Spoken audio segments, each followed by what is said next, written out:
the Arab Student Association of Lincoln, the Syrian Canadian Council, the Syrian Canadian Democratic Forum. Welcome and thank you all for joining us tonight and showing support. It's with great pleasure that I introduce our speaker tonight, Father Paolo Dall'oglio. Father Paolo is a priest who arrived to Syria more than 30 years ago for the purpose of learning Arabic, until he fell in love with the beautiful country that Syria is, and decided to stay and contribute to the growth and prosperity of the Syrian community. One of his greatest achievements was his contribution to the restoration of an ancient monastery near Homs. Mar Musa, which was built in the 6th century, was merely an abandoned ruin when he first saw it. Through his heroic work in collaboration with Syrian youth, they were able to refurbish a 1,000-year-old monastery into a breathing community of meditation, prayer, hospitality, and dialogue. Father Paolo's work on interfaith dialogue became a threat to the Syrian regime. The Syrian regime that has been desperately trying to portray the Syrian revolution as a sectarian movement. The Syrian regime that has been trying to portray itself as the ultimate guardian of minorities. Naturally, any effort to build bridges between Syrian communities, Syrian brothers and sisters, Christians and Muslims, is sabotaging the Syrian regime. Last year, Father Paolo published a Christmas letter asking the government for reforms. As a consequence, he was silenced, and so are many still, 500 days later. Before I leave the floor to Afra Jalabi, who would like to share a thought, I invite you all to thank the Syrian regime for expelling Father Paolo, because if they hadn't, he wouldn't be here with us tonight. Thank you.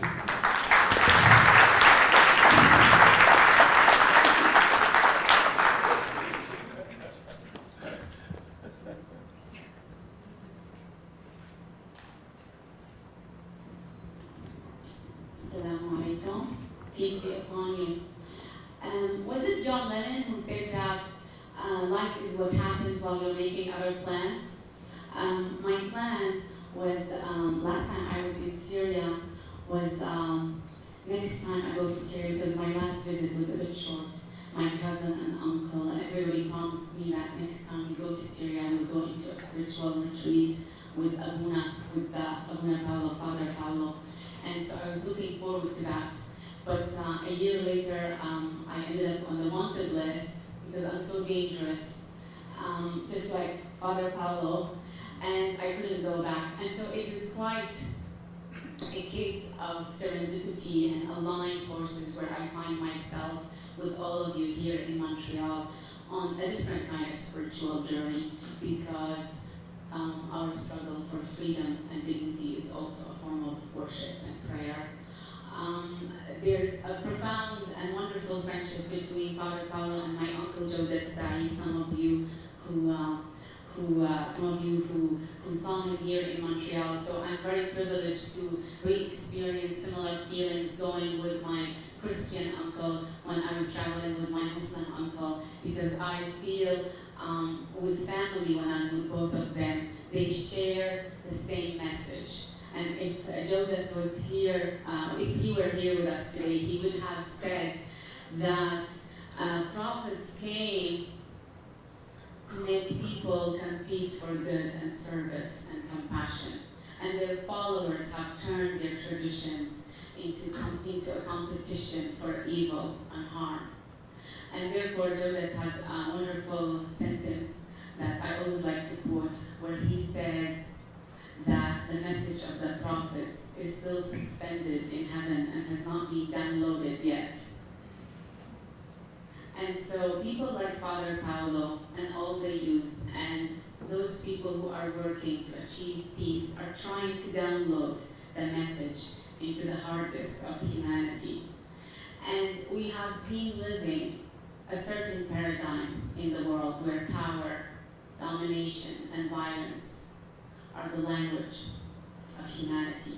And there were these lone voices throughout humanity that came and they said, no, you can't extinguish fire with fire. You can't extinguish evil with evil. And that's why when Jesus said, love your enemies, he was not preaching some sort of disconnected idealism. He was very scientific and methodic in his approach and understanding of the laws of the universe. We see the physical laws of the universe because they're immediate. It took us a very long time to actually discover the laws of agriculture because it took us a long time to realize that one small seed of an apple takes many years but ends up giving thousands of apples. And now we are almost at that stage where we are looking at love and seeing it as powerless, helpless, incapable of giving anything. But the moral realm is exactly like the agricultural realm. It's the consequences may be delayed, but the results are abundant. And this is why in the Quran and in the Bible and in all the religious traditions, the moral realm is always compared to the realm of life, where when we do something, we may not see the consequences immediately, but we actually end up seeing them later. And so therefore, the Quran says, وَمَا كُنَّا مُهْلِكِي الْقُرَىٰ إِلَّا وَأَهْلُهَا ظَالِمُونَ, that we do not destroy towns unless its people are unjust. And so there are consequences to our actions. And so injustice cannot last, but we cannot stop the cycle of injustice with other forms of injustice. I am honored here today to share the message of compassion and the seeds of love and compassion that we need to actually plant, or actually maybe nourish, because they're already planted in Syria. It's not a coincidence that Syria was the land where so many saints and walis and prophets passed through. So we are really on the road to Damascus. As just, Paul came with a completely different imagination. And on the road to Damascus, his imagination was altered by lightening and enlightenment. And so therefore, I feel that all of us as Syrians, we are on a new road to Damascus now. And it's not a coincidence that Ibn Arabi is buried in Damascus when he said that at the end of one of his beautiful poems that the religion of love is my religion. And so therefore Syria today is qualified to provide a new model for all of humanity. Western democracy, unfortunately, creates great institutions and civil rights, but they institutionalize dictatorship around the world. They have a great historic chance to actually spread the message of human rights, democracy and equality, also at the international level. But we live in a world where interests, regional politics, and balances of power are what run international politics. And therefore, the message of the people and the struggles we are seeing today is actually to bring down the message of the prophets, where we live in harmony and equality and in service towards each other and not in harm towards each other. I read a few years ago that statistically the world population can fit in a land the size of the state of Arizona, all of us. If you have a two-way road with little cottage-style houses, all of us. The sun comes out every day, the rain is coming down. There's no lack of resources or food or space, but there's lack of space in our minds and hearts. We have imprisoned ourselves in very, very narrowing concepts, and we cannot escape them. They have become our eternal prisons, and therefore we are projecting this reality out into the world. And we're creating war and conflict and hunger in a world where some people are dying of obesity and others are dying of hunger. It is our planet, and we are the agents of change. I do believe, whether you believe in God or not, but the image of the notion of the Islamic notion as humanity being the representative of God, as an image that holds so much beauty in it, that we are the agents of the divine here on the planet. that we can't wait for some sort of an abstract, distant God to come and do our work. We are the work of God, and we are doing the work of God. And therefore, if we want to live in a peaceful world, it will come through us. Therefore, I pray that all of us become conduits of peace and coexistence, and that we as Syrians, I invite all Syrians to become a large conduit for a transition to peace in the world, and not just in Syria.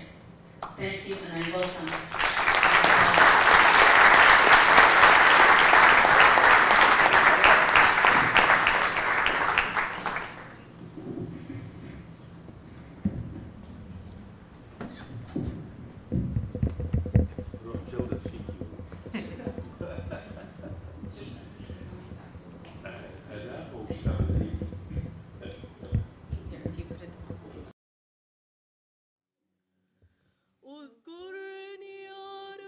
الحوار يبدأ من صميم القلب عندما تبدأ أن تمشي في أرض مجهولة يعيش فيه أخوك وتتعلم من أي ينبوع يشرب، من أي طعام يأكل، تحت أي سقف يرتاح، أي حاجة يجد في الدين جوابا لها.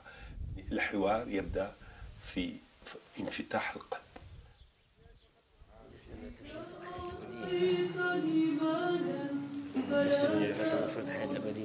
دم المسيح.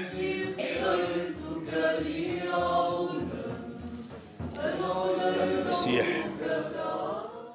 متى أتيت في ملكوتك. My family are Palestinian Muslims, and my great-grandfather, or Jiddo, is from Hebron, which is also known as Al-Khalil in Arabic, another name for Abraham. Abraham is still relevant today because he's a symbol of hospitality and friendship, especially for the world's monotheistic religions. A few years ago, I was visiting my great-grandfather in Damascus, and his daughter, my grandmother, took me to a monastery in the desert. When I got there, I was really amazed. It was very beautiful, and there was lots of interesting encounters happening.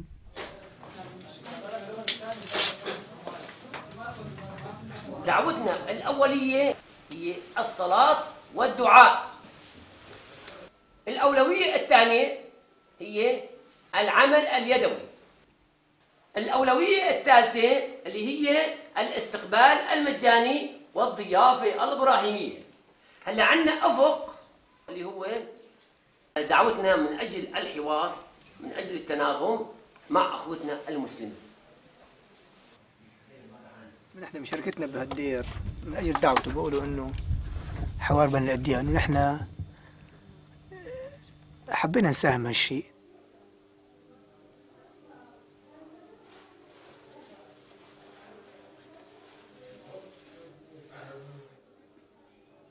نحن إن شاء الله بيعمر بيت الله بالأرض، بيعمر له في السماء إن شاء الله. ونحن بقول القرآن هيك بقول نتعامل.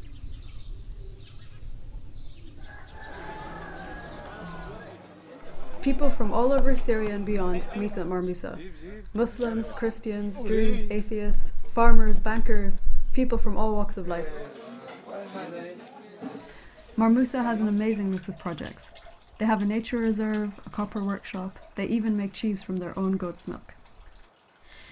All of this is part of Marmusa's work in environmental education, refugee assistance, and interfaith dialogue. I've seen Marmusa grow over the years from strength to strength. All of this has happened with the support and under the tutelage of Father Paolo, Abu Nabulos. أنا ما لست مستعدا ولا راغبا أن أعيش في عالم لا يضع الضيافة، الشركة، الأخوة، التضامن في محور الحياة الاجتماعية. Jiddo sadly passed away in August 2010. He now lies buried in a graveyard near the old city walls of Damascus. It was my family's wish to leave my great-grandfather's Quran to Marmusa. We wanted to do this as a mark of respect to Marmusa's ongoing work and dialogue. Marmusa has shown me that dialogue is a natural human instinct, and one that can be as easy as breaking bread together.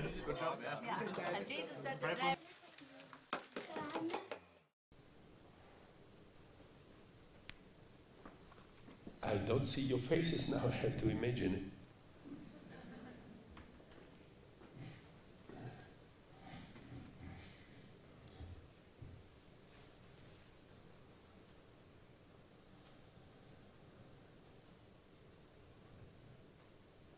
Light upon light, light upon light.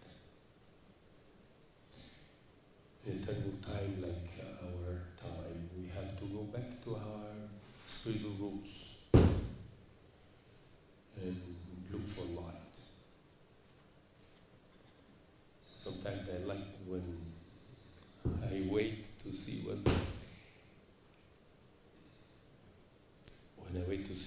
I should say to the people that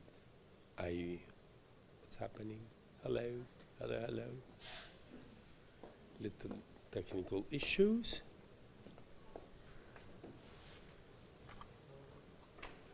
Have a look. Hello, hello. It happened. It's okay. This will be working. This is different. Okay. No. It's okay. It's no problem. Okay, it's good now? Yeah. So when no, it's okay.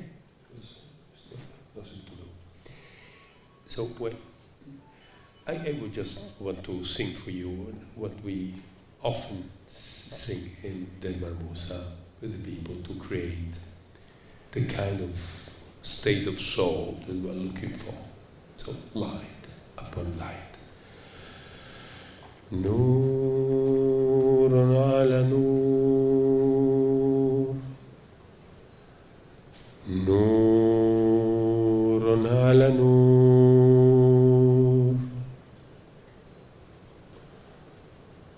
Nurun ala nur. نور على نور نور على نور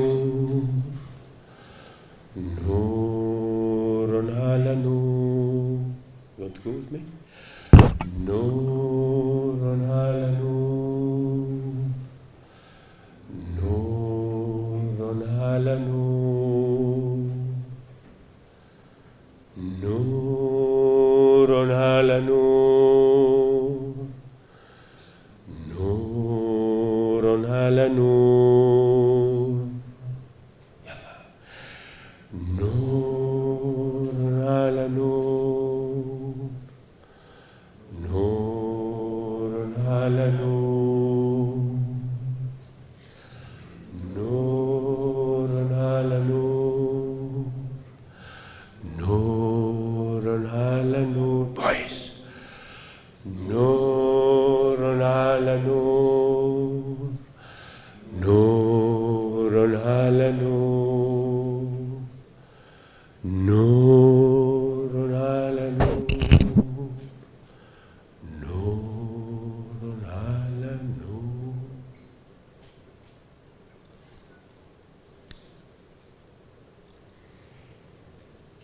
I will speak some minutes, but one, I want to have a dialogue with you, so I will not try to have it to offer to you a conference, but just some inputs or things that are now deeply in my mind, worry, desires.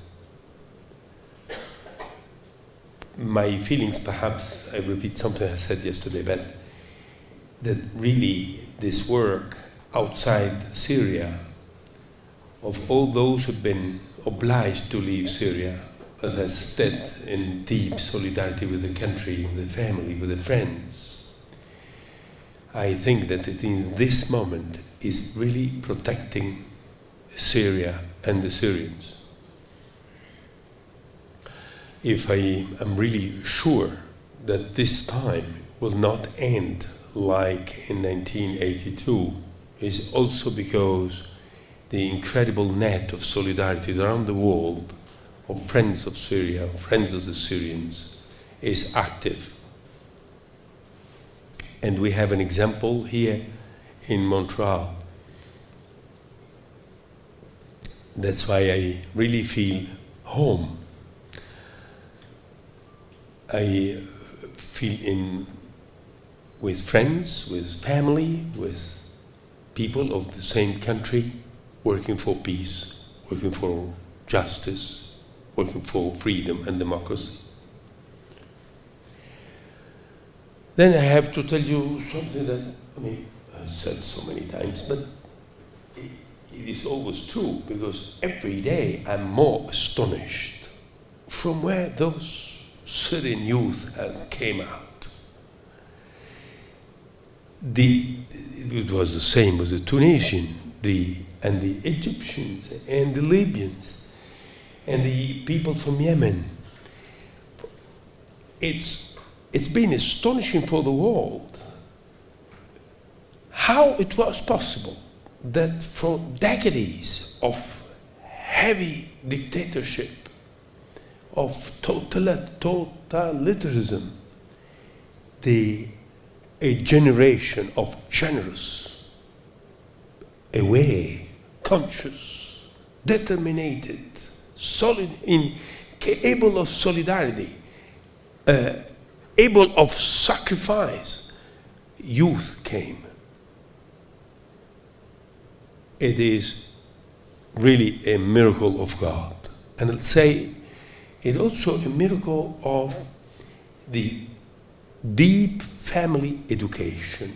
There's been a kind of resistance to dictatorship in the families by the kind of values you have received by your fathers, mothers, and grandfathers and mothers in the family. I'm happy that you have shown this story of Yasmin. She is a filmmaker, Palestinian from working in Great Britain, and she's done this work for her master in anthropology, filmed anthropology. And it is very, not this one, was another one, but this is also her work. And here in this little film, she put very well, underlined the relationship with the grandfather, these men that represent for her the roots. Here the Quranic roots. We can say the same thing for the Christians. The gospel roots of our youth. We have roots in something valuable. We have spiritual roots. We are the children of an incredible civilization where people have been able to go with values, go with their convictions. Just a little example. Once during Ramadan, I wanted to buy some mattresses for the monastery. And I was not aware of the kind of materials we needed. It was many years ago. And I came to the market looking for somebody able to help me in buying this. I went into the shop, and the man said, "Look, this is the price. You wanted to have it, have it. You would not like to have it, but this does not help me. I want to understand how it is." And then I went further, and a young man from a shop, he was so friendly and welcoming me. He understood I was a foreigner and a Christian. He was a Muslim, fasting. And he started to explain to me with such a passion, this is this kind of cotton, it's better than that one, this is a bit expensive. And he's shown me an open conscience, a man with an open conscience, nothing to be hidden. And I remember when we have make the mattresses, 2 days after, I was there to bring it, and he was working. I said, "You are fasting." He said, "Fasting? Fasting means to be working. fast and Ramadan and work is one. Ramadan and jihad is one. Ramadan and engagement is one. I'm sure this man is fighting for freedom today.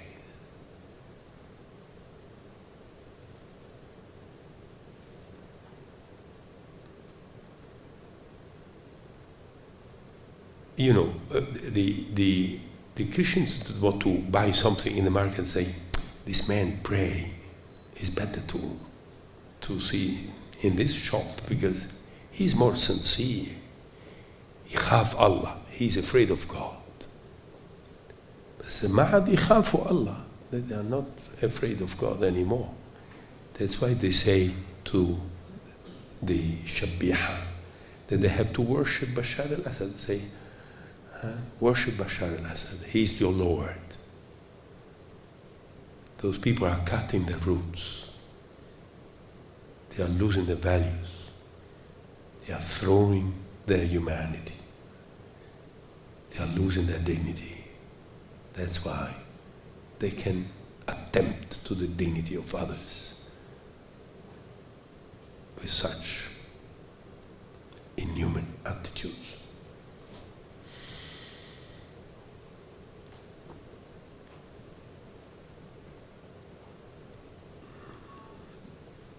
We've been today in different occasions speaking about reconciliation, musalaha, and some of us have even addressed it.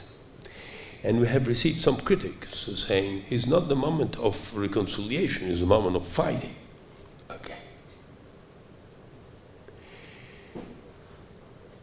And in this moment in Syria, there is people that are using the reconciliation word as a term for resiliation, for giving up your dignity and accepting repression and going back to the old track that will not come back, but will refuse radically to have it back. Reconciliation for us does not mean to reconcile this regime. Reconciliation cannot be accepting a deal with those who are torturing our brothers. Reconciliation cannot be a market with evil. Reconciliation is a stand of hearts, is a position of the soul, is a decision of mind, is a stand of will. Reconciliation is our way of fighting. We are not fighting to win. We are fighting in order to have truth to winning. We want to have God winning. We want to serve the victory of truth, of brotherhood, of, if you like, law, democracy, solidarity, all the things that's been negated for decades in our country.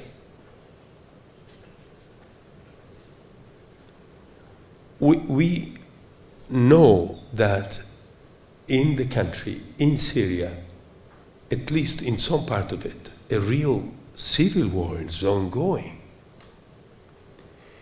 And even the youth that are still in the army, they are our neighbors, our brothers.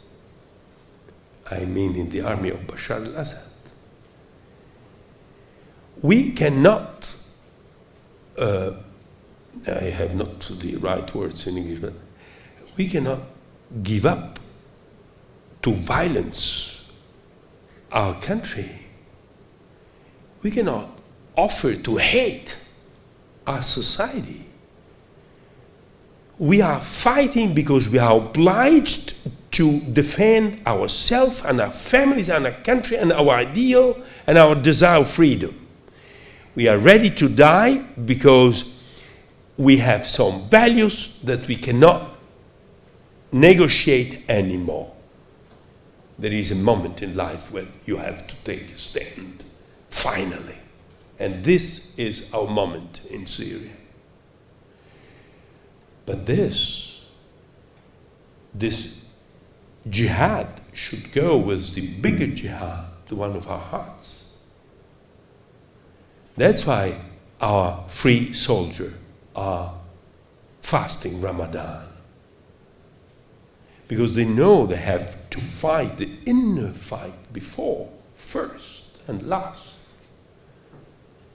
against hating, against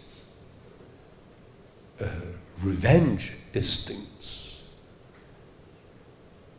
against considering the other an animal. We have in our language in Arabic, whenever you are afraid or upset of somebody, you start to use the kelp, you say dog. So we have this attitude of this temptation of seeing the enemy as an animal, so then you can kill it as an animal. No, we have to recognize a human being, even in your enemy, to take care of dignity, even in the one that is humiliating your own dignity. Because we are fighting for something more important than ourselves and even a country. We are fighting, let's say like this, for our religion, for the mystery of our religion. I was saying, it's strange in a priest to say our religion. You don't know anymore if I'm speaking about what? Islam, Christianity, human beings' religion. But God is one, and the religion should be one. How many times the youth like you, they came to the monastery, they say openly, your religions are not interesting anymore for us, because you fight each other in the name of religion, because you hate in the name of religion, because you make parties in the name of religions. This is not interesting for us. A religion that teaches to hate other religions is certainly not true. I agree. Our religion, the religion of God, is the religion of peace. The religion of Muhammad alayhi salam is the religion of peace.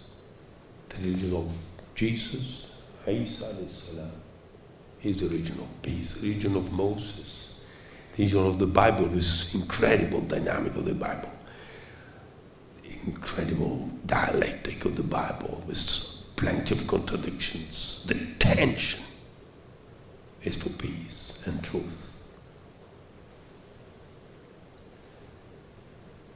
So what we are here for is even more big than Syria. Syria is one chapter, a big occasion to serve something worthy to die for.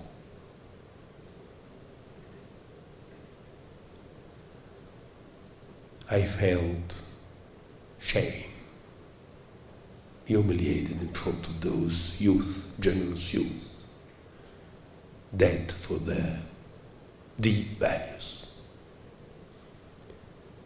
And me, I'm close to be 60 and still alive.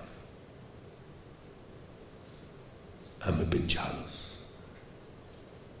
We say the martyrs, they're not dead, they go to God straight away.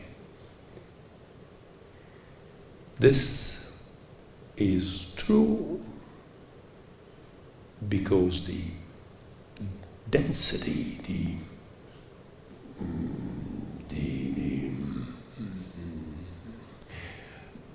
the radical commitment for something valuable make the instant of their life as valuable as the universe. You can imagine eternal life as you like. You can believe in God or not. But an instant of truth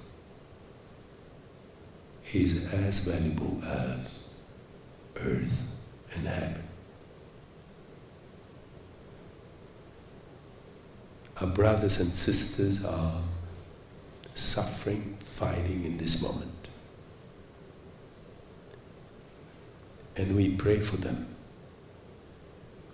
We are with them, asking that in the fight, in the strength, they can keep truth in the midst of their hearts. We've been speaking a lot about violence and non-violence in those long, painful, 2 long months of revolution. We stay radically for non-violence. This is our option. We know that in Syria, many of us, they have not a tradition of non-violence. They're fighting the good cause, and we ask that in the end, Syria will be a country where justice, non-violence will be at the center of our constitution. Justice and non-violence, solidarity and hospitality.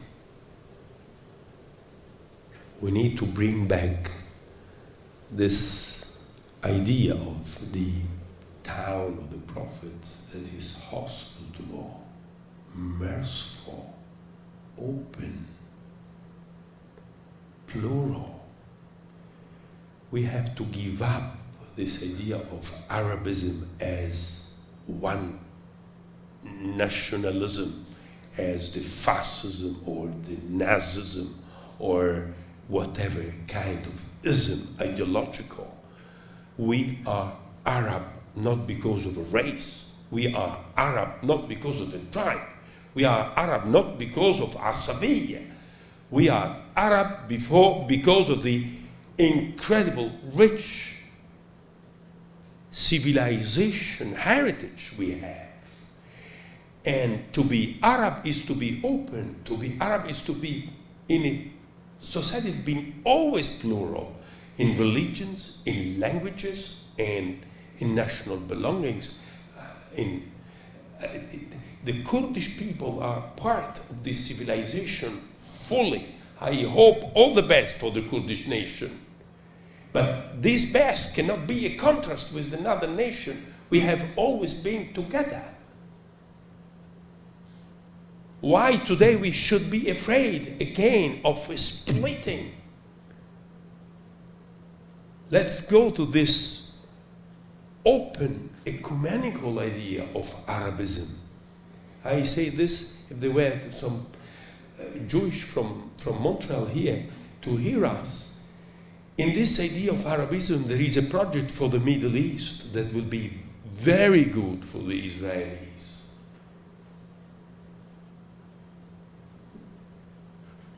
We will not imagine now, after the revolution, the Arab revolution, just to go and make war against the Israelis and throw them in the sea. This is not our project. And if it is the project of some, it's not the project of all of us. With Palestinians, Egyptians, Jordanians, Syrians, Lebanese, we will work for justice and reconciliation, for justice and pluralism, for justice and ecumenism, for justice and forgiveness. We will offer this to all the people of our region. I came to the end of this a bit disordered speech.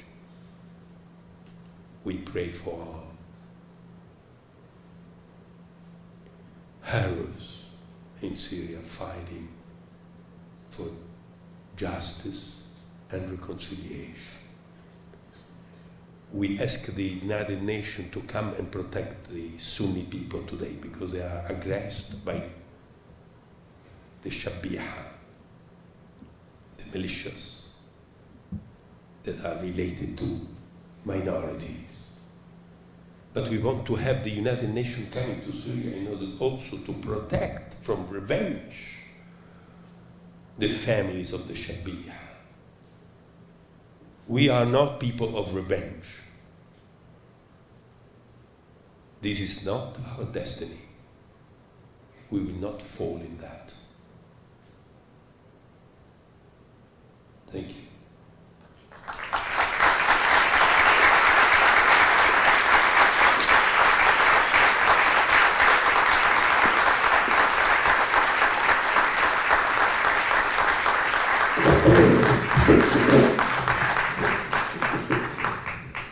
Thank you, Father Paolo. Okay, everyone, we're going to be starting a Q&A, question sessions. If anyone wants to ask a question, I'll ask you please just to stand in line on this corridor. And Kinan will be handing you a mic. Until you think of your questions, I'll start with you, Father. I think I'm going to ask you the golden question. What do you think is needed to have Assad step down and stop the violence in Syria? You know, إيد واحدة ما بتزقف. We cannot do by alone. Yesterday I spoke with the Minister of Foreign Affairs. Why I feel that there is a bit noise? Because it's me. We have been speaking with the Minister of Foreign Affairs yesterday morning with the delegation of the Syrian opposition. And I asked him to try again a diplomatic try. Assad should go, but until he is backed by Russia and Iran and China and Hezbollah, will be difficult. Will be long and bloody and so deeply unjust. And somehow the men with these people are thinking that this help or this complicity will stand and will not. But it will be too late for them and really a disaster for Syria. So we need Assad to go away now. The president of Tunisia proposed to him several times and has the best solution. And go, you and your family, then leave the country, choose his destiny. We need a new diplomatic effort. Perhaps Canada could lead it.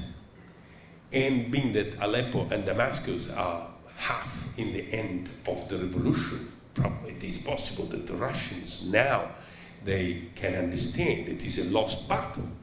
So when you are fighting a lost battle, then it comes a moment where you ask for something, opening you a door to get out of the field of the battle. So it is possible that was not possible 15 days ago will be possible in 1 week. That Russia can step out of the game. But if the logic is to have Syria splitting from the geostrategical area of Russia into the geostrategical area of the Atlantic Association and splitting from the Shiite solidarity into a radical Sunni militant attitude, then it would be difficult to have Iran saying, okay, let's stop this. We need to think about Syria in terms of harmony, because it's the destiny of Syria. Under the responsibility and the awareness and the generosity of the Sunni majority of the population. You are the majority, you have a big responsibility so far. You have been treated unjustly in an unjust way for so long. Justice is coming. Your children are asking for it and they will bring it home. And in the same time, Syria stay a witness to Islam as harmony, Islam as pluralism, Islam as hospitality, Islam as openness. We cannot think about Syria like splitting from one side to another. In a political term, we can speak about a neutral Syria. Syria, politically neutral, should not side with those or with those. Syria should be the center of a new movement of harmony and justice in the Middle East. And with this, we'll offer also something radically coherent with our Arab identity, as I described before. He will go. I just hope for Syria, for the dignity of Syria, that the end of Assad will not be the end of Gaddafi. I hope that will be lost something of wisdom to go away with his family, with the families of the regime, and then we will work on the International Criminal Court to bring justice back. Go ahead.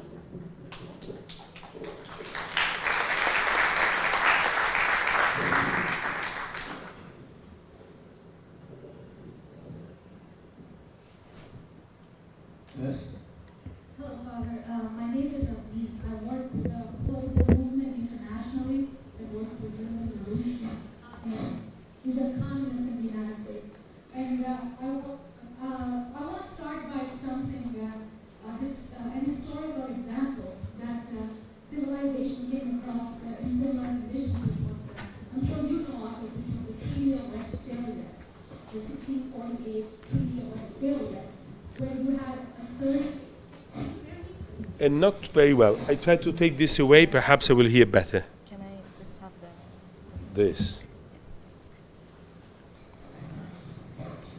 Go ahead. Now, yes. Okay. Well, my name is Abhi. I work with the American economist Lyndon Jones. Okay. I want to begin by bringing something back in mind to the audience and to you, which I'm sure you're familiar with, which was a historical example of a similar crisis 400 years ago civilization faced, which was the Treaty of Westphalia. What? The what? The Treaty of Westphalia. Westphalia, okay. To end Europe's 30-year-long war between warring factions in Europe, which wiped out 2/3 of the population. It collapsed civilization pretty much. And what they came to realize is to understand the principle of sovereignty. Sovereignty of a culture, sovereignty of a human being. Something which, again, is needed in understanding if we want to have a dialogue, which is something that Kofi Annan is presenting in his 6-point peace plan, which the Arab League has endorsed, which Russia and China have endorsed, which Obama and Britain have not endorsed, because what they want is a military intervention similar to Libya, similar to their 10-year plan since 9/11 happened, since Syria as a continent. I want to know, do you endorse the Kofi Annan peace plan?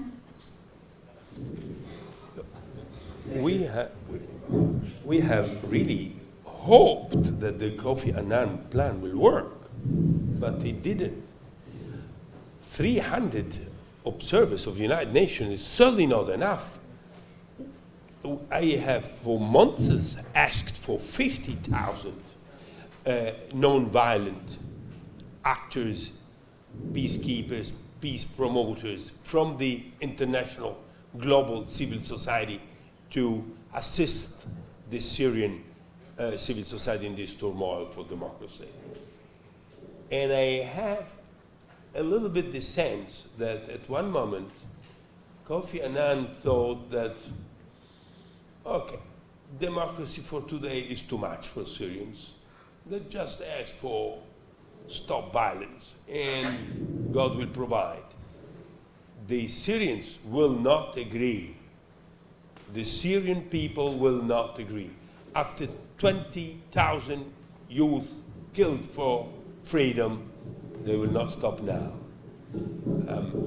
I believe that Kofi Annan there didn't have the real feeling of our people in this historical fight for freedom. The 6 principles were right, but nothing of it was respected by the regime. We have asked from the beginning, just give us freedom of expression and opinion. This was never obtained. A girl standing saying, please stop fighting, will be taken in jail. So this is our awful fact. And this is a crisis for those who are having a desire of non-violent attitude are paralyzed in front of what is going on. Go ahead if you have a follow-up. Just a very quick follow-up question, which is that if you look at the rebel faction, it is entirely made up of the Saudi intelligence, the foreign intelligence, and Al-Qaeda, whose interest No, repeat this because I want to be sure that I understood rightly. I said that the Syrian opposition to the regime is made up primarily and is being run by the Saudi intelligence, the British intelligence, and Al-Qaeda. You want to repeat this for the 3rd time? We have there is If you are really sure, repeat it. we have evidence backing it. That? Yes, we do have Repeat the concept. You have evidence of what? Well, what I'm saying is that the option of a military intervention, the option of taking down Assad regime is not an option. The option is ceasefire. The option is democratic. The option is to uphold the sovereignty of Syria. Because of what's at stake is not just a Syrian problem. What's at stake here is a war that could break out into a world war. Sorry, can you ask your question? We're trying to avoid statements, so just go ahead. No. I am happy to hear your. Please. I'm happy to hear you, and everybody is willing to hear you. But to say that our people in Syria are just the puppets of the Secret Service of Saudi Arabia, sorry, this is not true.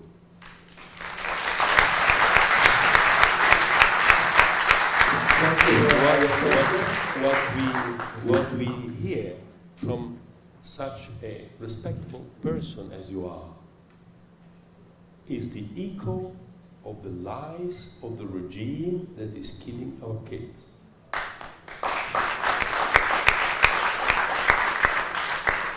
If by sovereignty we want to say that the Syrians should be left alone with that tragedy, and that the international community should step aside without assuming responsibility for the massacres that are going on, this will be a very bad concept of sovereignty. But how you can make democratic dialogue? Here in this place there is Syrians whose fathers has been arrested and killed in jail, and the kids stayed for 20 years without knowing where the destiny of the fathers. Here in this place there is girls that have been arrested just because they distributed a piece of paper asking for freedom. Here in this place there is people who have been tortured because their friends were killed by the regime, and they went to cry in front of the church to have the funeral, and have been taken in jail and tortured. So please, we have hundreds of thousands of witnesses of the fact that this regime is a criminal structure that should be judged and punished by the international solidarity and responsibility.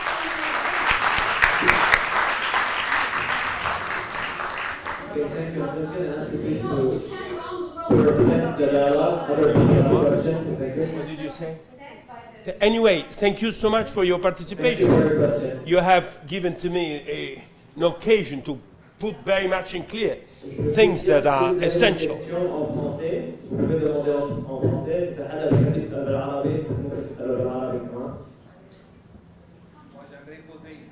Changer de sujet, juste pour clarifier, parce que la question de la demoiselle nous a vraiment soulevé.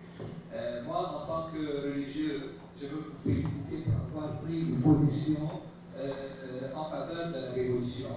Mais malheureusement, ce n'est pas le cas du clergé qui se trouve en Syrie et qui, jusqu'à présent, soutient le gouvernement, malheureusement. Alors, moi, en tant que chrétien, et je sais qu'il y a d'autres chrétiens qui sont ici, qu'est-ce qu'on peut faire pour influencer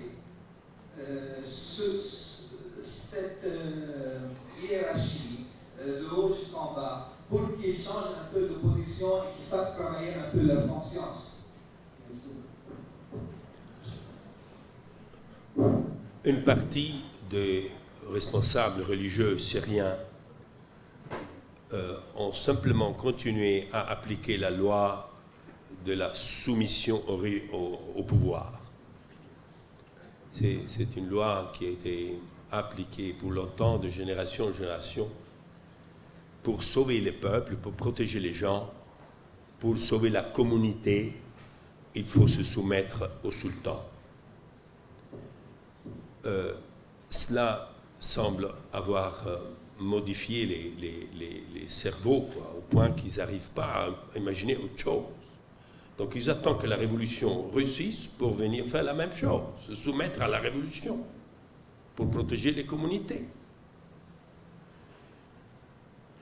Il y a quelques-uns parmi eux qui, en privé, expriment un désir fort de liberté, de démocratie et d'émancipation.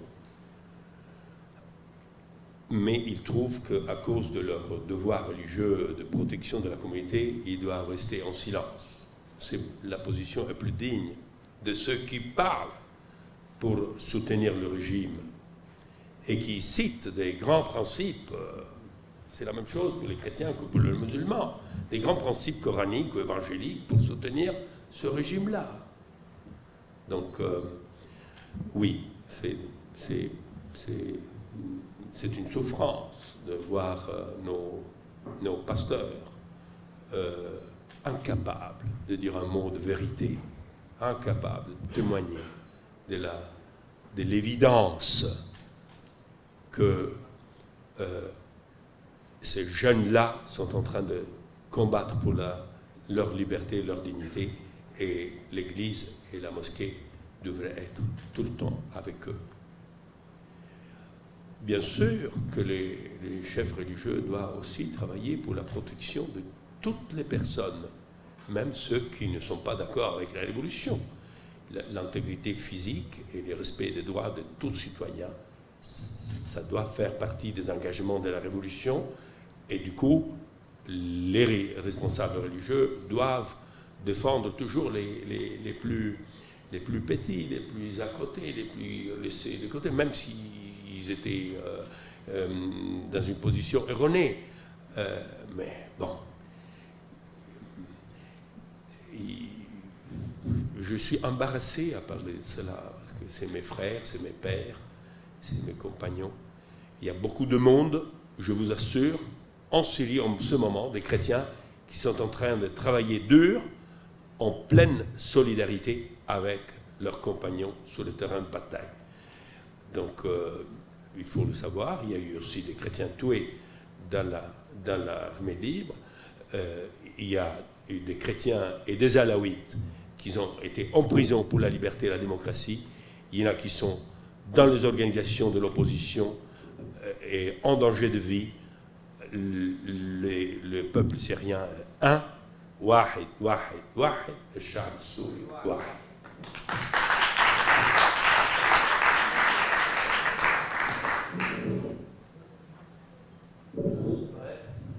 I'll just like to first say that we're extremely honored to have you with us here in Montreal, and I cannot express how happy and delighted that we're having you here between us. And just a quick response to the lady that spoke before that posed the question before.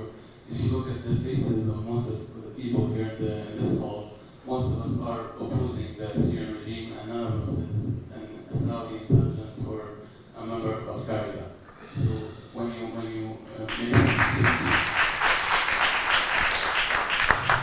it's disrespectful to us as Syrian people and to our intelligence when you keep telling us that we are puppets in the hands of other forces. Exactly, and I find it. Thank you.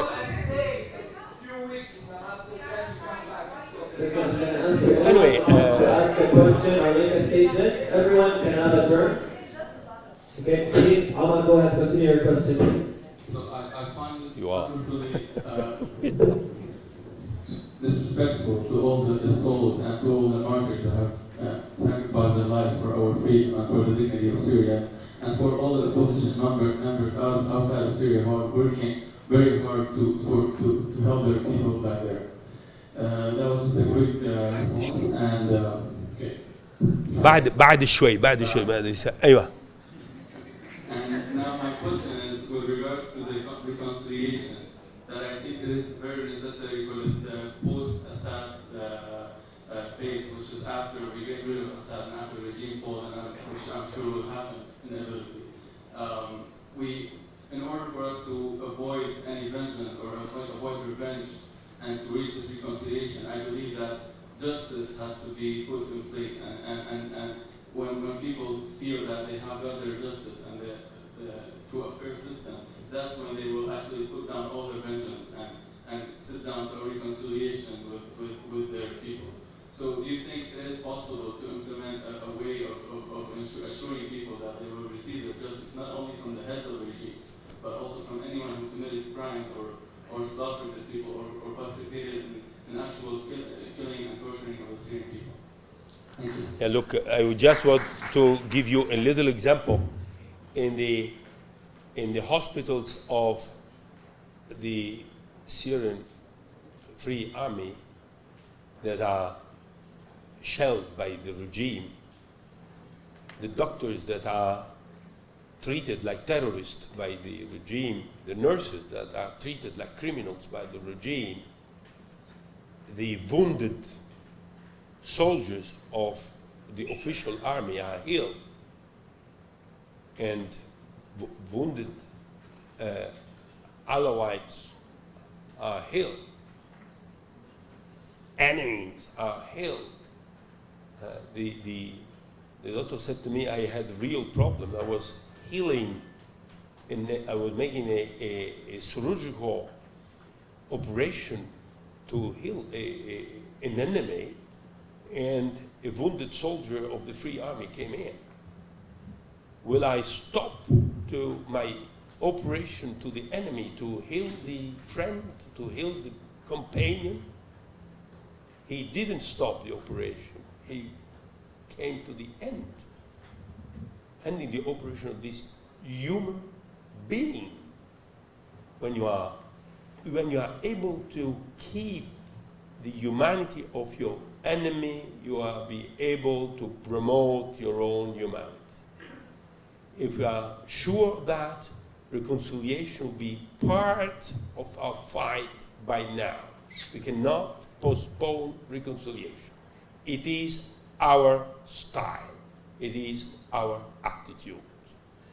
The hate is not our religion.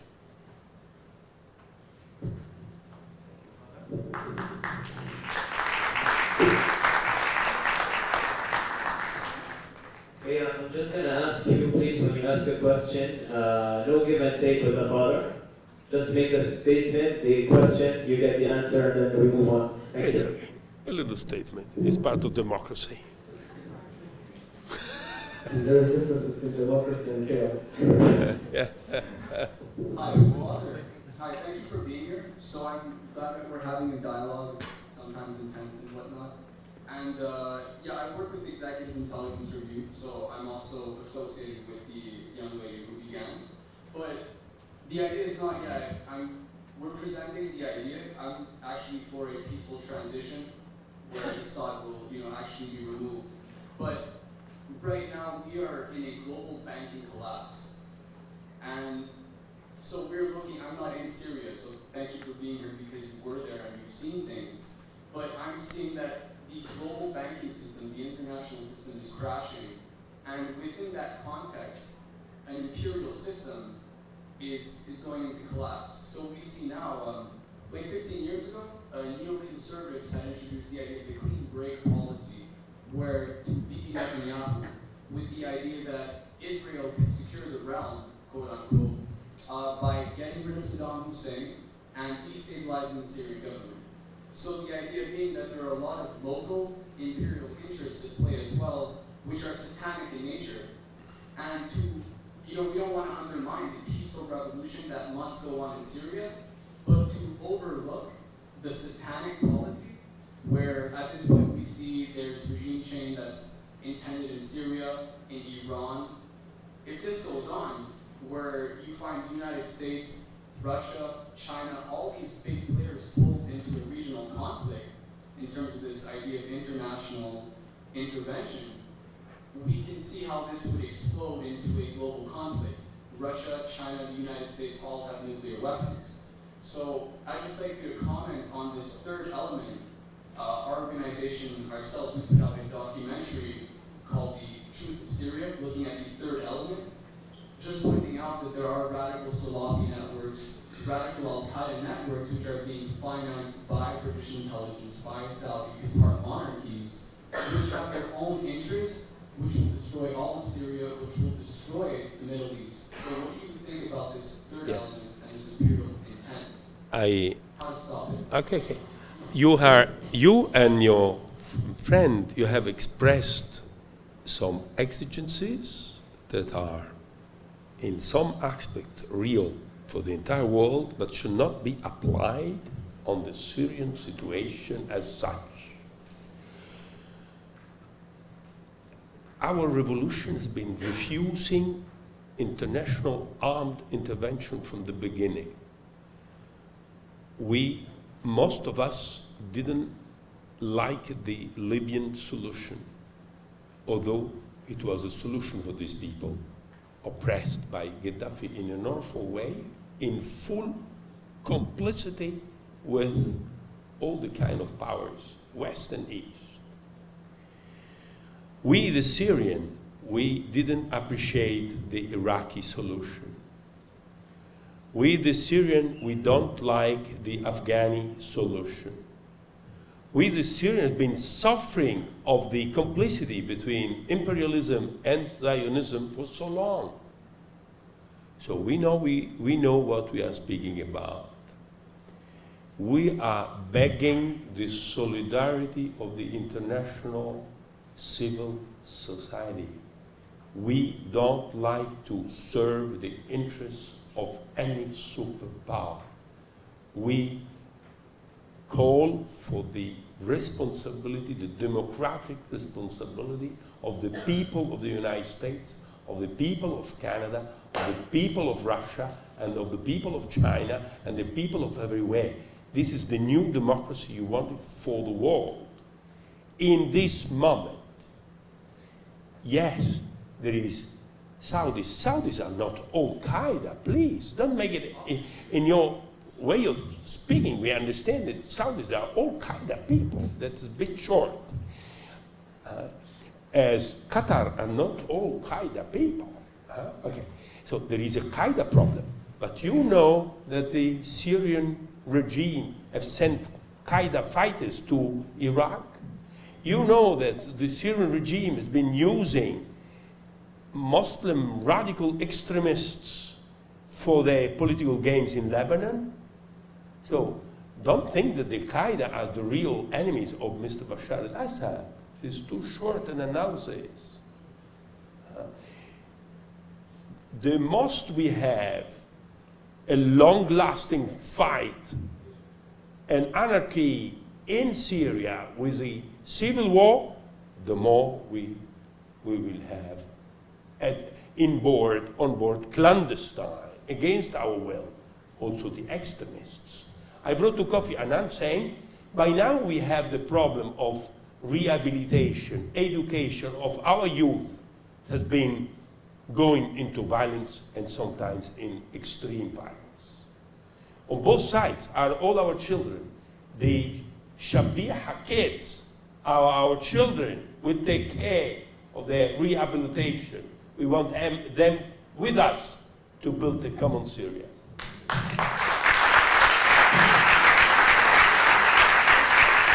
Thank you for your question. It really made the dialogue richer. Si je peux donner un petit résumé de ce que tu as dit en français, parce que j'ai entendu quelques personnes qui aimeraient entendre ce que tu as dit en français. Please do.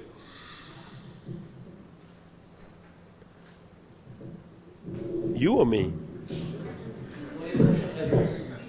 Okay. If you want now to say in English something of what we said, please do. I don't remember in which language I had spoken last time. the language of freedom.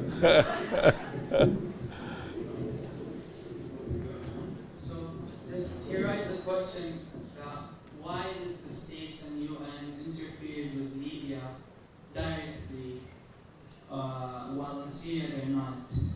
And no, we should think that why are we waiting for the West, for us as Syrians, to have a revolution? Why don't we build our own revolution, not waiting for Russia, not waiting for China to change? There's a reason why the states and the UN are not interfering until now, just like Libya. So what do you think that us as Syrians, do you agree that us as Syrians should not wait for Russia and China until they change? And us, from inside Syria, and we have many Syrians outside of Syria, can communicate and reach their destiny without the help of the West. Because obviously there's a point for the West, for them not to interfere until this moment. Je vais juste répéter la question en français. Donc la question c'est, en gros, pourquoi est-ce que l'Ouest a intervenu en Libye, mais ne l'a pas fait en Syrie?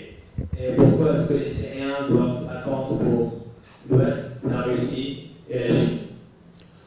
Bon, pour répondre en français vite à la question,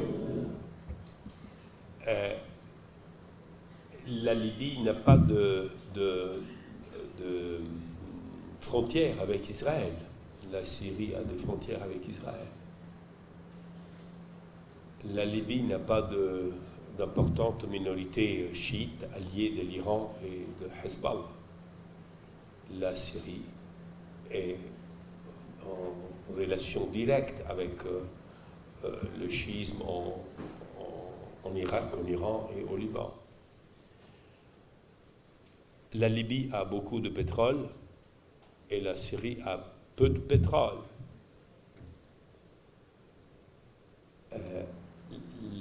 La Libye n'est pas une société très pluraliste au niveau religieux. La Syrie est très pluraliste au niveau religieux. Donc, c'est pour toute une série de causes que la situation a été différente. En plus, la révolution libyenne a fait plus vite que la syrienne. C'est-à-dire que, après le difficile engagement en Libye de l'Occident, ils n'ont pas pu envisager un deuxième engagement de ce genre. Donc il y a trop d'éléments qui font que nos jeunes ont dû souffrir ce qu'ils ont souffert jusqu'à aujourd'hui. Mais mon espérance, c'est que quand même, le fond de la culture syrienne, même à travers cette preuve horrible, soit promu par la preuve elle-même comme la vraie base de notre civilisation future, qui ne sera pas bâtie sur l'aide étrangère, sur l'assistance étrangère, mais sur notre propre volonté nationale. You want me to say this in English? Yes, it's more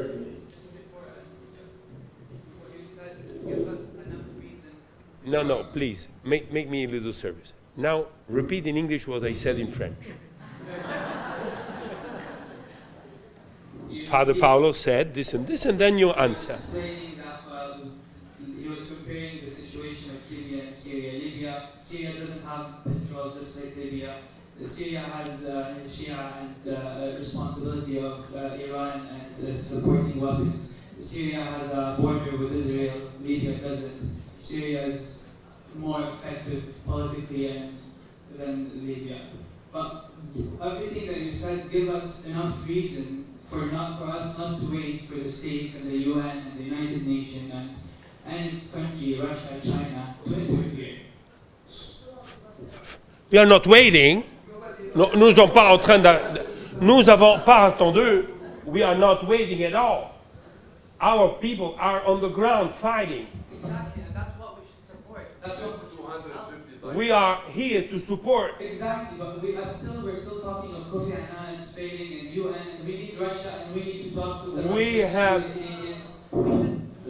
In the same time, you have to fight all the games on all the tables. Otherwise, you will have, even with falling regime of Bashar, a long-lasting civil war in the west with the Alawites and the northeast with the Kurdish, and worse, perhaps even in the south. So we have to work all the games at once. There is not another choice. Otherwise, we step with Qatari and Saudis, and we became part of an agenda. We are used by an agenda instead of having the help of everybody for our own national agenda.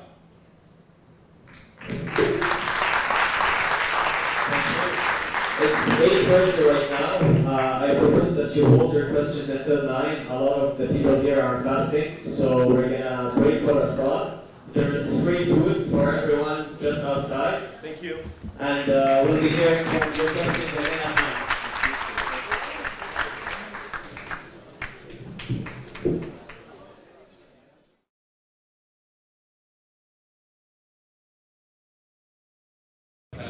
سؤال أظن راح ضروري نظرة خيالية.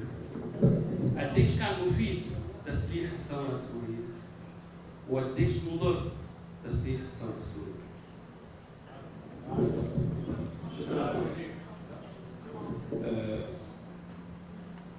الواقع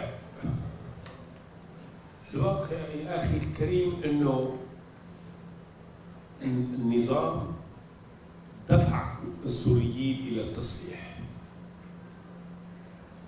بسبب القمع الوحشي على المظاهرات السلمية والحراك السلمي. لولا القمع الكلي الأمني والعسكري كان النظام كان انتهى من زمان. كانت المقاومة والمعارضة نظمت بشكل سلمي ديمقراطي وكان ذاب. يعني مثل ب 2003 كنا نتحدث بوضوح عن حل تشيكي أو حل بولوني. كل بلدان انتقلت من الدكتاتورية إلى الديمقراطية بدون بحر دم. كم مرة أنا قلت وكتبت إنه عم نصبر حتى شوي شوي نبني المجتمع المدني الذي يؤدي إلى التغيير بدون حمام دم. بس نعم معنى من المعاني المجتمع المدني نضج في 20 سنة الأخيرة وابتعد عن المذاهب وبلش يفرز يعني الخلايا لجسم سوري جديد. لكن التغيير كان مستحيلا لأنه عند المحك النظام أظهر أو وحش وجهه، فالناس اختاروا الدفاع عن الذات. يعني بعده الواحد ياخذ السلاح محل البلاية. هون الخطر انه الاشطر في ان يبحث عن السلاح ويتصلح. مو ضروري يكون الاكثر ديمقراطيا واكثر نضج سياسيا والاكثر خبره في المجتمع المدني ولا، ولكن هلا علينا يعني ان نهتم بكل قدراتنا فعلا لكي نرجع نمتص هذا العنف اللي ولو مبرر ولو مبني على مبدأ الدفاع عن الذات، ولكنه هو يسمم الدم الوطني يعني. بحاجة هلا نعالج أنفسنا. أنا بقول ما لازم نستنى إنه يسقط النظام، لازم هلا نهتم بما نقوله في مثلا في الجزيرة في العربية. عم نسمع خطابات مرات في الجزيرة في العربية مليانة حقد، مليانة رغبة في الانتقام، مليانة رغبة في القتل. هذا ما بينفع الثورة السورية، بالعكس هذا بدعم الذين بيقولوا في إذا بدنا ننتقل من نظام أمني وعسكري وسيء للإنسانية إلى مجتمع أيضا سيء للإنسانية، ما لها التغيير. فأنا متمنى إنه بنكون حريصين يعني في طريقة الكلام وكيف وننقد وقت اللي القنوات العربية الأساس إنه معنا يعني تظهر عقليات يعني غير ديمقراطية بالأصل. لا.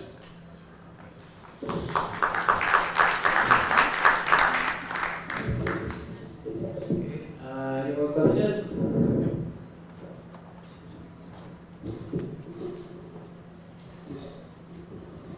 تفضل. بدي سكر لي تبعك. Yes. Well, I don't want to ask you about Saudi intelligence or about the church hierarchy. I want to ask you about Syria.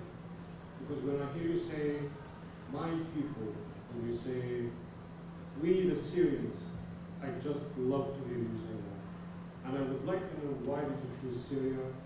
And when did you start, and why did you start feeling like one of us, one of the Syrians? Thank you.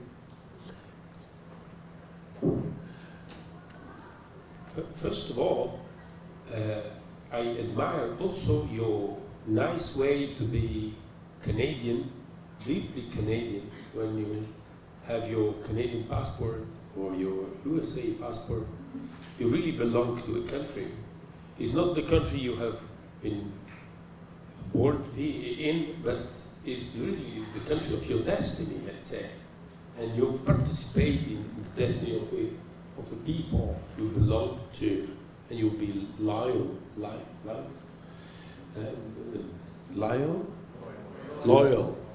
to. Okay, so you can understand me because you have kind of similar experience.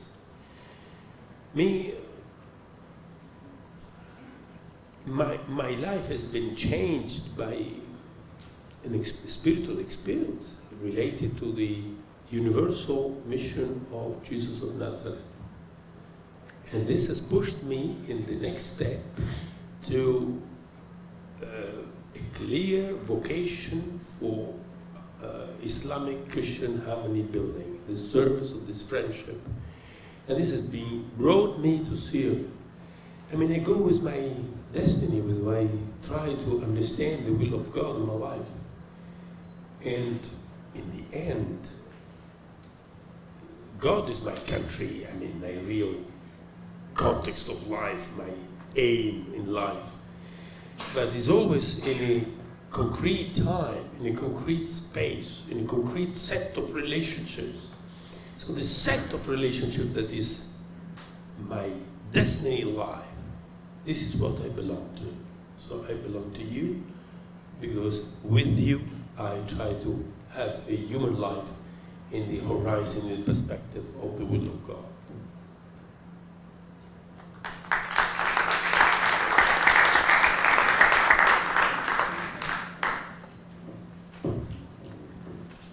الصغيرة مرحبا.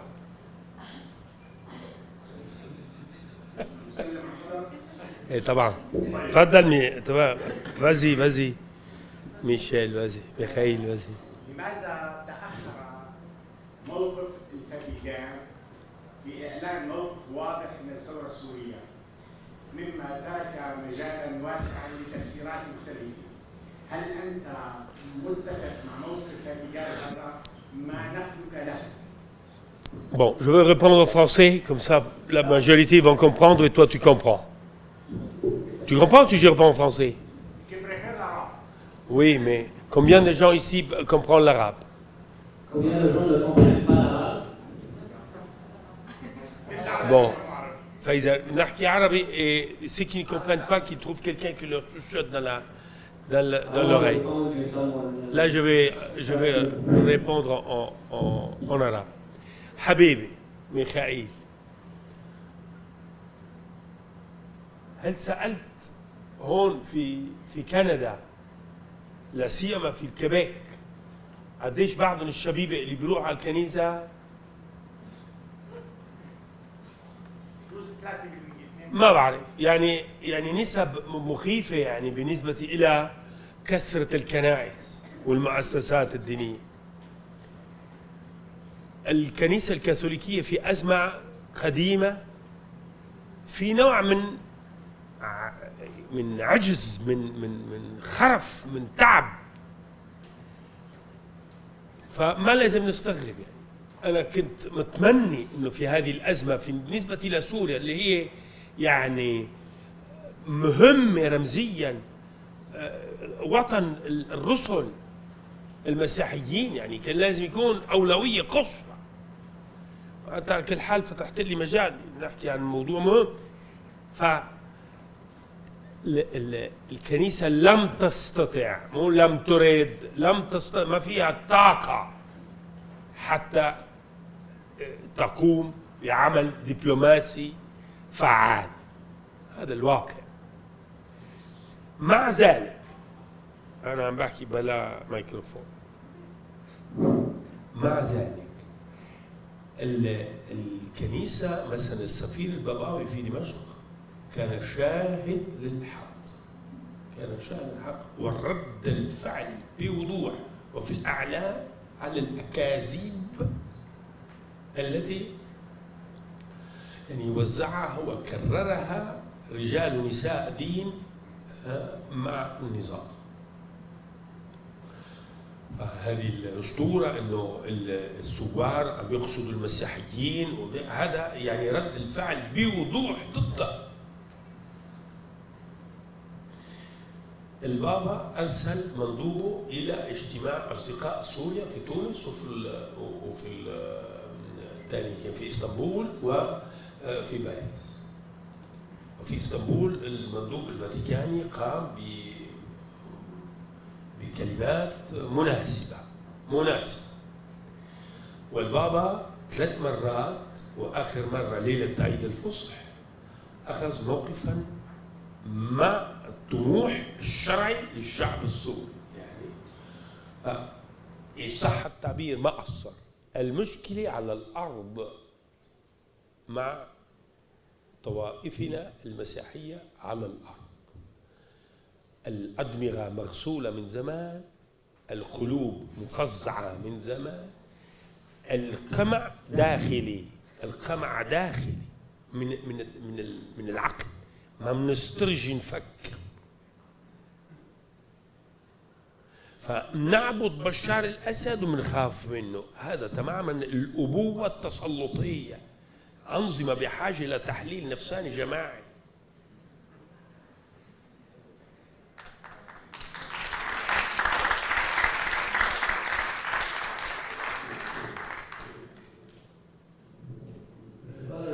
يعني مؤخرا البعض عم يحكوا عن مصالحة، نزعوا لنا الاسم، يعني صرنا نكره اسم مصالحة، رح نطلع كلمة مصالحة من بين أسنانهم.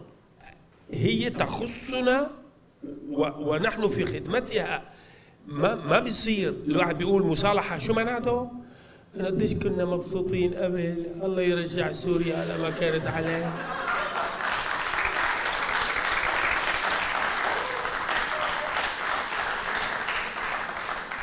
دخيلكم وقفوا العنف، اتركوا بشار هيك ما بيطلع من هيك، اتركوه هيك. نتفق انه بنرجع لورا وبنتصالح على هالاساس وكله يسكت وما عاد في حدا ينقض اتفقنا.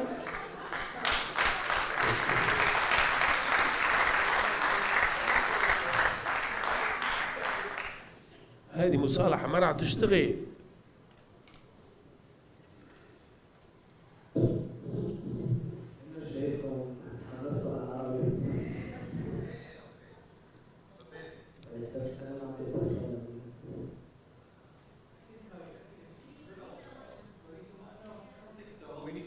The mic is good to record, for the record. Isn't true? Okay.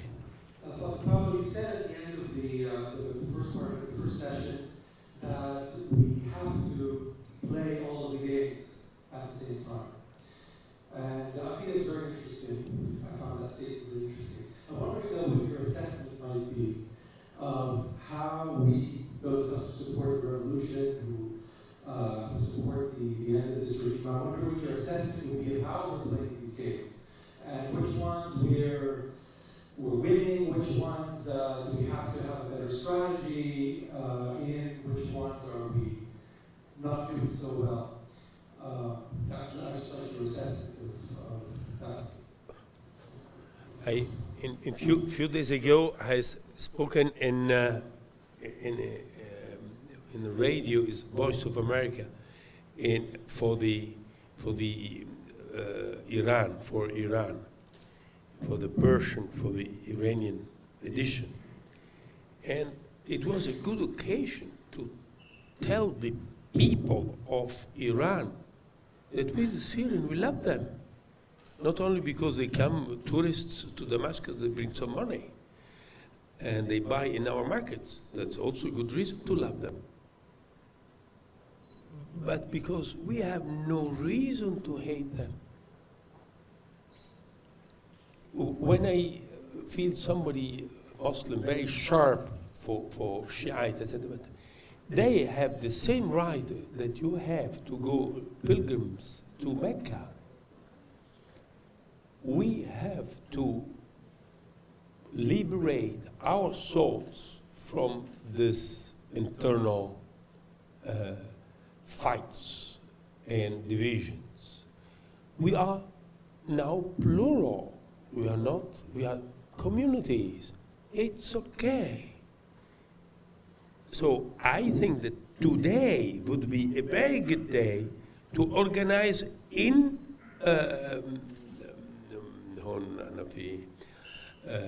Montreal, to organize a meeting, a series of meetings with the Persian, with the Iranians that are here, to show to them that we are happy to live in the same region of the world, that we can be good friends, that we can collaborate culturally and politically. And it's the same with the Saudis, with the Gulf people. We will say humbly to the people of the Gulf that we wish to them the same democratic process that we are wishing to ourselves. But, I mean, according to their own wishes and wills. This is what I mean when we speak to make the game on different tables.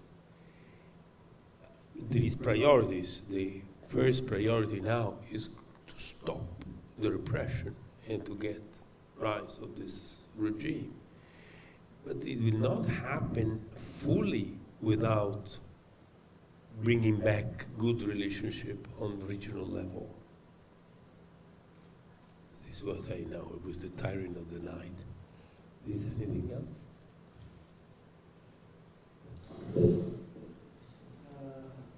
I'm going to ask a question. Yes, please.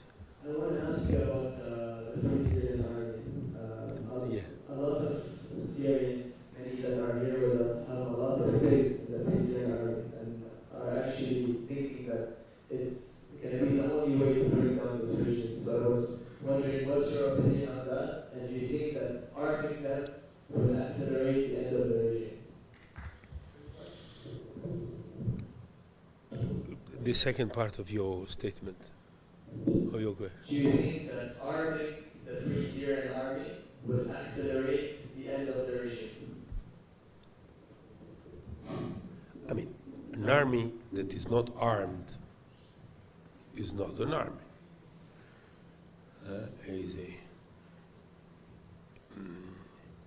is a charity. So if you take the stand that you have to defend yourself, then you have to arm yourself. It's not that easy because you have to choose also which weapons you consider licit and which you don't consider licit. Personally, I think that suicide attacks are not licit on a Shara'i level, on a deep anthropological, religious level. So I hope that our Syrian Free Army will never choose something like that. Never choose something like that. It also is a problem from where the weapons comes, because this creates a kind of dependence to the people or to the institutions or the kind of country they send it to you. And some choices has to be done. In the same time, people are dying on the ground. You have to choose quickly. I think that the most essential thing is to have an army that is an army.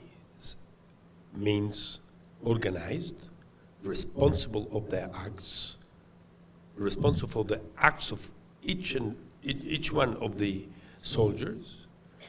And so we have, as a matter of fact, a kind of galaxy of groups. It is the effect of the repression, the fact that the people are not able to organize themselves better than that. So now there is an effort, urgent effort, to help the Syrian Free Army to organize and to develop a very high level of conscience also on moral issues. To know, for example, to be informed of the kind of laws all the army of the world have agree upon as a moral code on the battlefield. Our soldiers should know that and be ready to respond to that, and knowing that there will be how you say, accounted about that. I mean, if it's parts of elements of individuals of the Syrian army will make crime or war crime, they will go in court. They should know this by now, and we will tell this to them. We should tell this to them very clearly. The coming Syria is not a crime organization.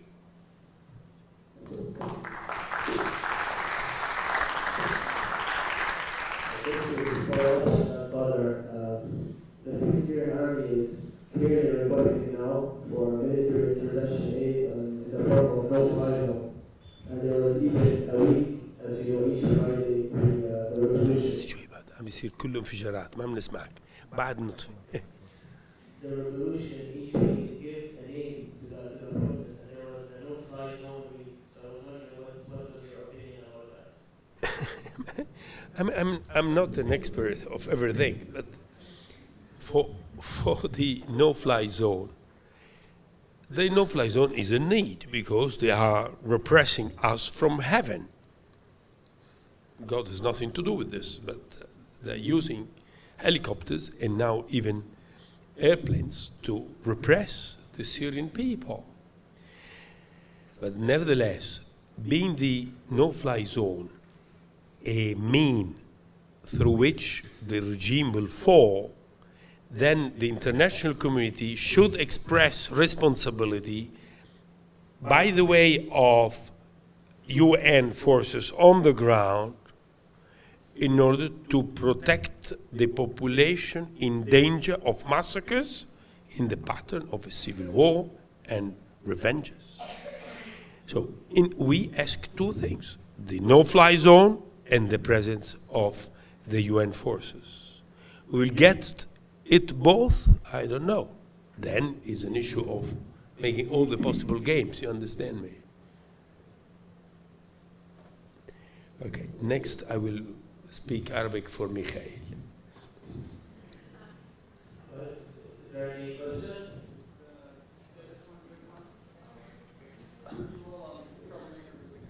I will answer in Arabic, so you will ask somebody to translate in your hair for you. Hello? Okay, then.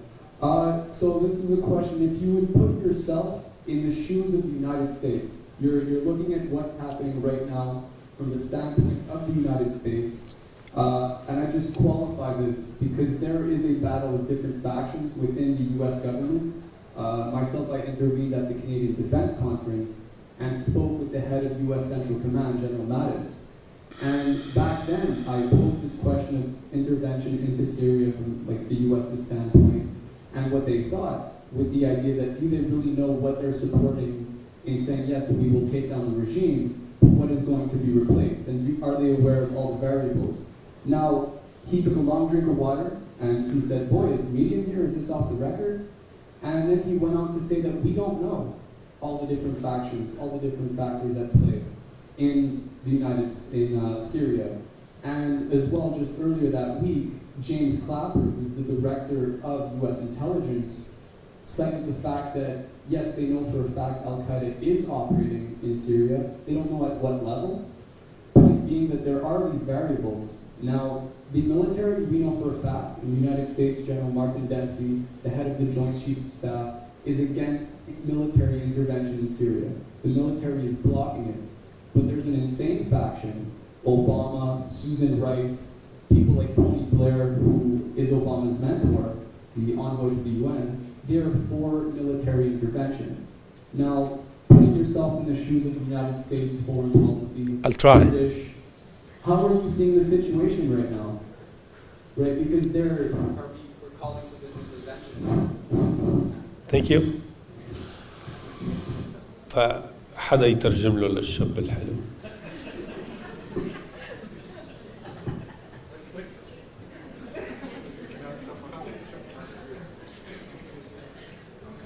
عم يقول لي ميخائيل انه لازم يعني حاول فكر في مخ امريكا، يعني حط جريه في صباط الامريكان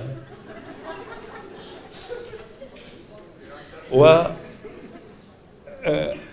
الموضوع من هذا المنظار. أنا بدي أقول له يا أخي العزيز، تقول إنه المخابرات الأمريكية بيعرفوا إنه القاعدة موجودة حاضرة في سوريا، برافو، فإذا نتركها لبشار الأسد. كانت القاعدة فاعلة وشغالة كمان في الولايات المتحدة الأمريكية، إذا ما هو حجة حتى نبيع الديمقراطية هذه الجمهورية الكريمة، لأنه في قاعدة موجودة في بلادنا أو في إسبانيا أو في غير بلدان. القاعدة للأسف الشديد موجودة في أماكن كثيرة. العلاج ليست الدكتاتورية، علاج القاعدة هي النضج السياسي. لا نعالج القاعدة عندما نحط تحت عنوان التعصب كل الفعاليات الإسلامية السياسية.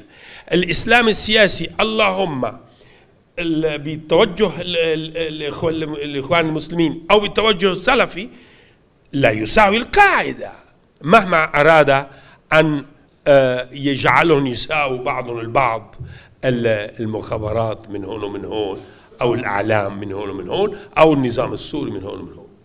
فهذا مهم. أوباما بتحبه ما بتحبه مثل ما بدك، بس إنه أوباما هو الذي غير من موقف بوش. موقف بوش كان امبريالي 100%، بمعنى أنه الديمقراطية واجهة للمصالح الغربية المهيمنة. هذه حقيقته يعني والديمقراطية امتياز للأمريكان، مو خير لكل الناس. أما أوباما قال للمسلمين في القاهرة في الأزهر، قال إن المسلمين الذين يختارون الديمقراطية يجدون الأمريكان بجانبهم. بعده ما وفق، بس انه آلة. وعند بداية الثورة مع تونس وفق، بقي معهم، فالموضوع تغير. وفرنسا اللي كانت مع المستبد مع بن علي اضطر تتغير بسرعة حتى ما بتخسر بلدا جو استراتيجيا مهما له. ففي شيء تغير من فكرة انه الديمقراطية من امتيازات البلدان الغربية إلى الفكرة أنه الديمقراطية خير لكل الناس لكي تكون خيرا للمجتمع العالمي.